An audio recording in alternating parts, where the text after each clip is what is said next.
En attendant, bien sûr, les Jeux Olympiques de Barcelone, où le taekwondo sera sport de démonstration. La réputation des Coréens n'est plus à faire, ils sont champions du monde. Les mots-clés du taekwondo, efficacité, vitesse, coup d'œil et force de frappe, jugez plutôt.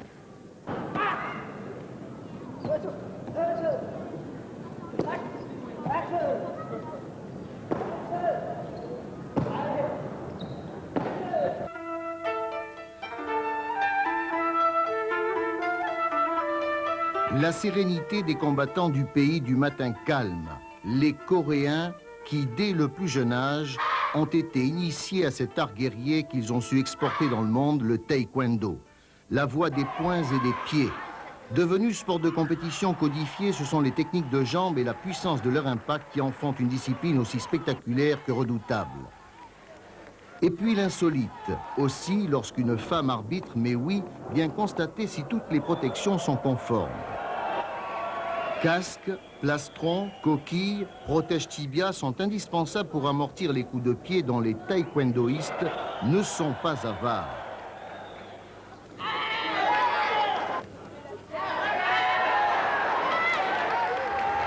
Mais quand la technique est pure, l'efficacité est là et ça frappe sec. Pour vous convaincre de la précision d'un champion du monde coréen, voici Yang Myung-sam dans Le pied et la pomme en un acte.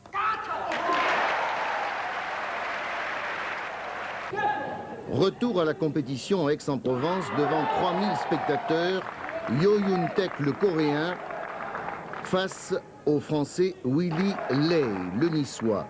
Et d'entrée, le coréen marque avec des coups de pied tournants d'une précision assez extraordinaire.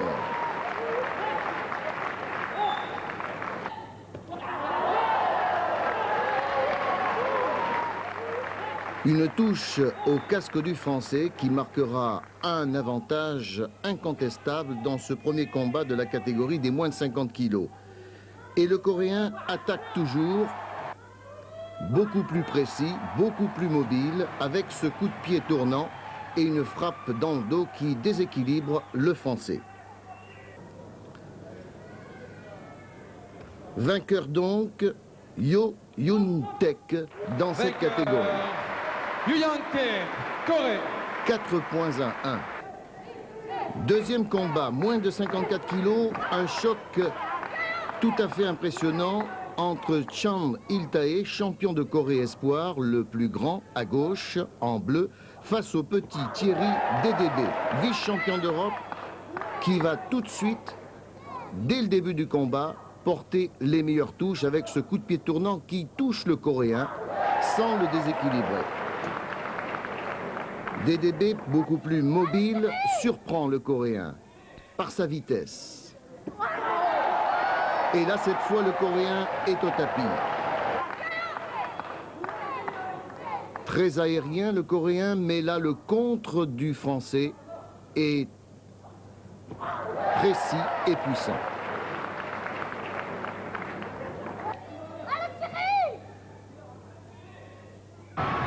Vainqueur, Thierry Dédébé. Une révélation, Dédébé bat le Coréen. Bravo Thierry, la récompense est remise par Madame Claude Leméré, conseiller régional. Ça fait 3 fois que je fais France-Corée.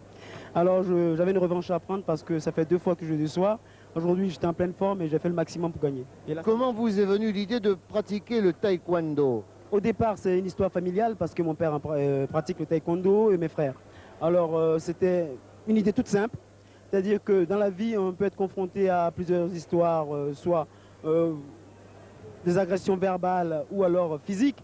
Alors dans un premier temps c'était pour savoir se défendre et dans un deuxième temps c'est pour garder une certaine forme physique et avoir une ligne de conduite assez correcte. Ça vous a enlevé tout complexe? Tout complexe tout à fait parce que grâce au taekwondo, j'arrive à maîtriser toutes mes émotions, arrive à faire du spectacle et arriver en fin de compte à une victoire pour faire plaisir à tout le public ce soir. Vous allez aux Jeux Olympiques? Je ferai tout pour représenter la France si tout va bien. Bon, il y a la sélection, c'est pas évident, c'est ma catégorie, mais je ferai tout quand même pour arriver. Et vous êtes de la Guadeloupe? Non, je suis de la Côte d'Ivoire. Côte d'Ivoire. Et vous êtes dans l'équipe de France? C'est une équipe de France parce que je suis né ici. Et bon, j'ai une nationalité française et puis bon, je fais tout pour défendre au mieux la couleur française parce que bon, je vis ici. Moins de 58 kilos maintenant, le Coréen Young Yong-hwan. En rouge de dos, très attentif face au Français Éric Labruni, 18 ans, dont c'est la première sélection en équipe de France. Et tout de suite, une très bonne technique de jambe qui lui permet de mener 1-0 avec une touche au casque du Coréen. Mais Yoon Yong-hwan réagit. Il prend ses distances, s'approche et touche au dos du Français. Une touche qui n'est toutefois pas comptabilisée par les juges parce qu'elle n'a pas été assez puissante, bien qu'à l'image, le Coréen avait touché avec précision. Et cette fois, c'est le Coréen encore qui réussit à déséquilibrer Labruni. Mais grâce aux points accumulés lors de la première et la deuxième reprise, le Français va obtenir un succès éclatant dans cette catégorie des moins de 58 kilos.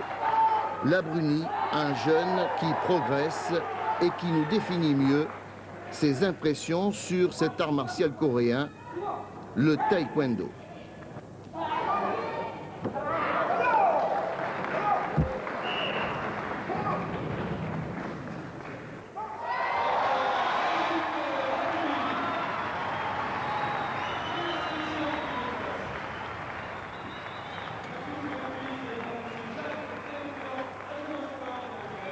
Le taekwondo est assez spectaculaire dans la mesure où on ne tape pas en dessous de la ceinture. Donc ça demande une grande amplitude, des mouvements, une grande souplesse. Ça se rapproche un peu de la danse si on veut. On doit lever très haut les jambes et les techniques sont très rapides. Alors il faut être très souple et surtout avoir de grandes jambes parce que si on a les jambes courtes, on ne peut pas taper. On a une plus grande allonge, c'est sûr. Mais il faut voir aussi au point de vue de la rapidité. Alors qu'est-ce qui vous a incité à venir vers le taekwondo? J'ai commencé assez jeune, à 11 ans, c'est-à-dire il y a bientôt 7 ans. Et je faisais l'aïkido je me suis, en regardant le taekwondo, je me suis décidé comme ça, en voulant changer de sport. Et finalement, on est assez surpris parce que c'est pas un sport violent. C'est pas un sport violent, non. Non, dans la mesure où on a beaucoup de protection, casque, plastron, mais non, ça défoule et c'est très spectaculaire. Très spectaculaire, mais aussi très efficace. Lorsque la technique est précise, le combat des moins de 70 kilos en est la preuve. Face à face, Michel Guillou, le Français, en maillot bleu, qui attaque face au surprenant Coréen Lee Ji-sung. Un combat qui a déchaîné la passion d'un public averti et dans quelques secondes, le Coréen va frapper fort. C'est le KO. Lee Ji-sung décoche un coup de pied tournant au menton du Français de Tahiti, Michel Guillou, KO. Avec une bonne impulsion et une puissance dans la jambe, une touche précise à la pointe du menton, comme en boxe. Lee Ji-sung, donc vainqueur par KO. Pour Michel Guillou, c'est un mauvais souvenir des Coréens. Il retrouvera tout de même tous ses esprits.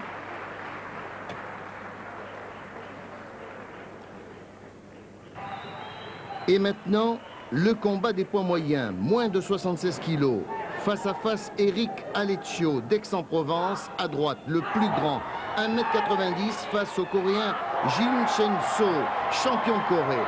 Un combat qui est parti très vite avec une domination du Français qui déstabilise le Coréen sur une superbe action avec une montée de jambes et une très bonne allonge.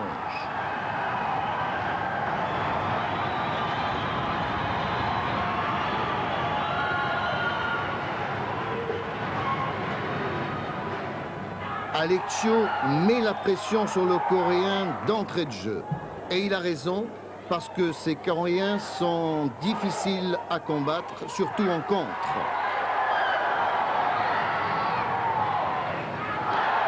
Encore une bonne technique du Français. Survolté par le public, Aleccio évolue devant 3000 spectateurs qui le connaissent bien à Aix-en-Provence. Et il va dominer le Coréen grâce à une technique de jambes très précise et très aérienne.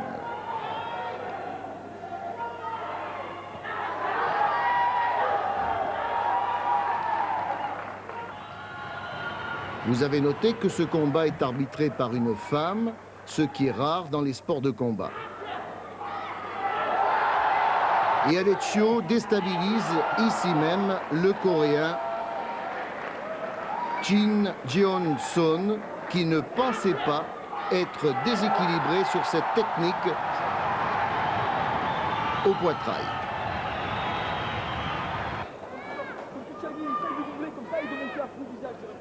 Les derniers conseils, bien sûr, avant la dernière reprise, puisqu'il y a 3 reprises de 3 minutes avec 1 minute de repos, comme en boxe amateur. Et dans le coin d'Aleccio, on a conseillé aux Français d'attaquer et de réduire la distance. Et une superbe touche au casque permet aux Français maintenant de mener largement au point. Dernière touche en contre d'Aleccio au plastron. Il est vainqueur. 3 touches à 0. C'est le Noah du taekwondo. Révélation de ce France-Corée.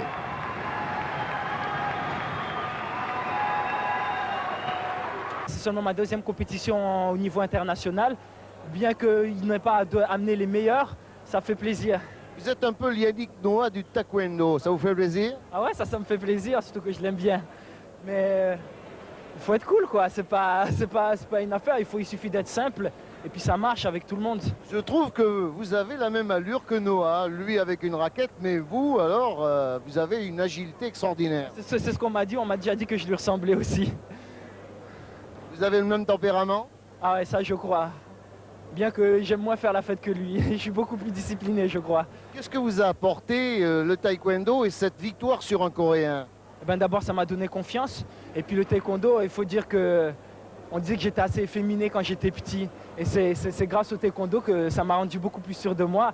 Et la vie va mieux, si on veut. J'ai vu des techniques formidables. Ben là même, c'est pas pour être prétentieux, mais je trouve que je me suis pas encore donné assez à fond. J'aurais pu faire beaucoup mieux. Les Coréens vous impressionnent toujours? Non, les Coréens ne m'impressionnent pas. Même si je les respecte, ils ne m'impressionnent pas. Des Français en progrès, pas impressionnés du tout par la technique coréenne. Michael Meloul est de ceux-là. Dans la catégorie des moins de 83 kilos, il l'a encore démontré en se frottant au champion mi-lourd de Corée, Shim Kim-seon. Meloul lui aussi monte la jambe très haut, mais là c'est un contre du Coréen au visage de Meloul. Malgré un coup de pied tournant, manqué par le Français, c'est le Coréen qui a le dernier mot. Une caresse à peine, ce n'est pas le chaos. Et Meloul contre immédiatement le Coréen dans cette reprise.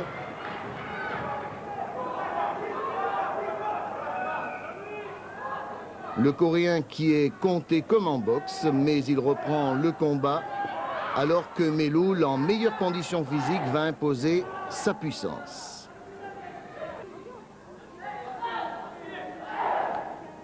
La distance est importante en taekwondo.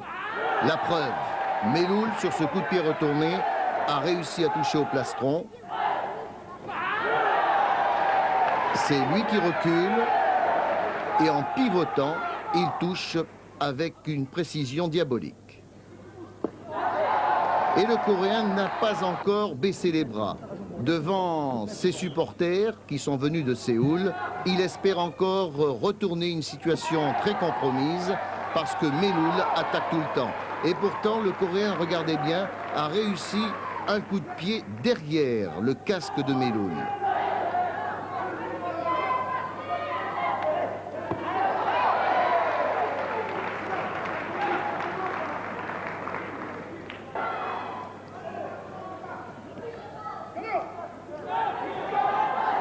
Il faut le souligner, les techniques de poing ne sont pas comptabilisées en taekwondo. Il n'y a que les jambes qui marquent. Et ce 2 pivots pour le Coréen et une touche qui ne sera pas assez puissante pour déstabiliser Meloul, vainqueur de ce combat. La France bat la Corée 4 victoires à 3. Michael Meloul. Un mythe est tombé à Aix-en-Provence.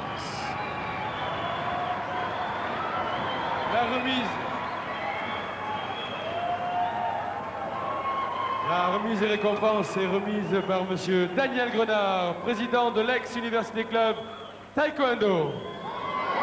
Le Coréen m'a fait douter un moment. J'ai tenté de prendre ma chance avec certaines techniques de jambes qui sont bien propres au taekwondo bien sûr. Ça a marché, je suis bien content. Alors maintenant, lorsqu'on a battu un Coréen, pour quelqu'un qui fait du taekwondo, c'est le sommet, non? Non, pas encore, puisque la route est longue encore. Moi, je n'ai que 18 ans.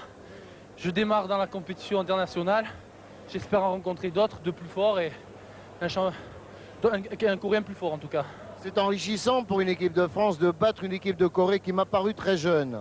Oui, bon, c'est vrai que l'équipe de Corée était jeune, mais bon, vu que c'est leur sport national, là-bas, l'âge ne rentre pas trop en compte parce que bon, comme on a pu voir, c'était de redoutables combattants malgré leur jeune âge.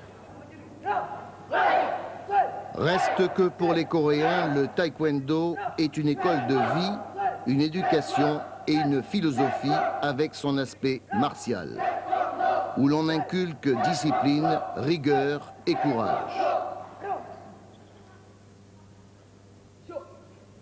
Et comme cette discipline offre plusieurs facettes, voici ce que les Coréens apprennent pour affirmer leur sport au monde entier.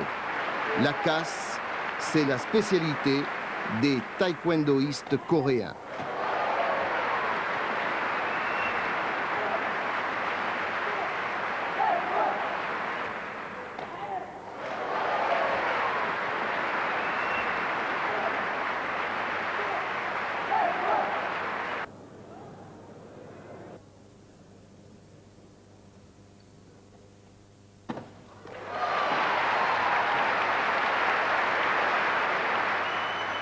Spectaculaire.